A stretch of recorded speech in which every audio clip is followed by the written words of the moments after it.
There are lots of very rich people around the world, and their wealth continues to grow. And money means power, both in economic and political terms. The rich have a say when it comes to decision-making. Poor people have a far smaller lobby.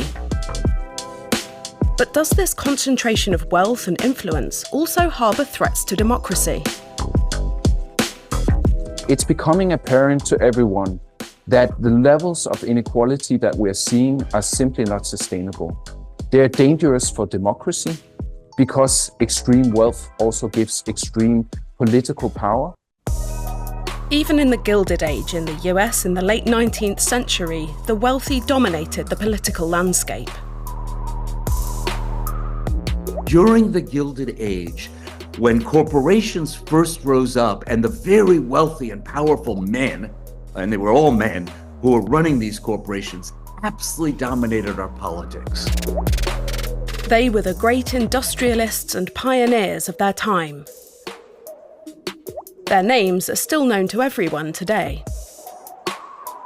It was J.P. Morgan, the first great banker, Andrew Carnegie, who made his money in steel, Cornelius Vanderbilt, who made his money on the railroads. Now, all these things, steel, railroads, banking, all came leaping up, as I said, during the Civil War, and by 1900, they are huge corporations. These industrialists not only built companies, they built empires that had an immense impact on the American economy. But this select group of men could and did influence politics, and therefore the legislative branch as well. When the stock market had collapsed in 1929, government had no influence over anything, but six men got together and said, we'll save the country. And their power and influence and wealth was so much that it was thought that these, the Morgans, the Carnegies, the Vanderbilts, that they actually, if anybody was going to save the country, it was them. But they didn't succeed. The crisis deepened and led to the Great Depression. The New Deal in the 1930s introduced economic reforms that curtailed the power of the tycoons and stabilised the economy.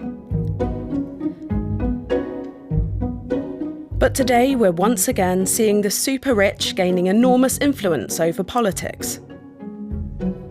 And it's been going on for some years now. On America's Thom Hartmann program in 2015, former US President Jimmy Carter expressed his concern about the influence of the rich on political decisions and therefore on democracy. It violates the essence of what made America a great country in its political system. Now it's just an oligarchy with unlimited political bribery being the essence of getting the nominations for president or the elected president. In the last election, we spent in the United States $14.4 billion just in 2020, and most of it, over half, came from very rich individuals. But the power of the rich goes much further than financial contributions, especially in times of digitalization and globalization. And I think one of the most characteristic examples is when wealthy individuals acquire media platforms, established media platforms that come with vast audiences. This provides them with an extra layer of power. Elon Musk bought Twitter in 2022 for around $44 billion. In the same year, he blocked the accounts of several journalists who'd reported on him. But Musk's influence goes far beyond that.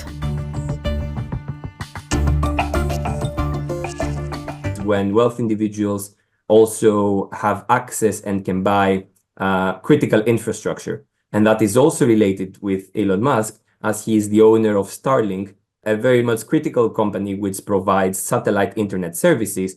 And this provides Elon Musk and his company with very much a leverage against the US government. We have seen in the past how he is willing to use it by threatening to shut down the Starlink services in specific parts of Ukraine. This makes Elon Musk a geopolitical player. because shutting down Starlink in today's digitalized warfare would make defending Ukraine considerably more difficult. The super rich continue to hold significant sway over international affairs.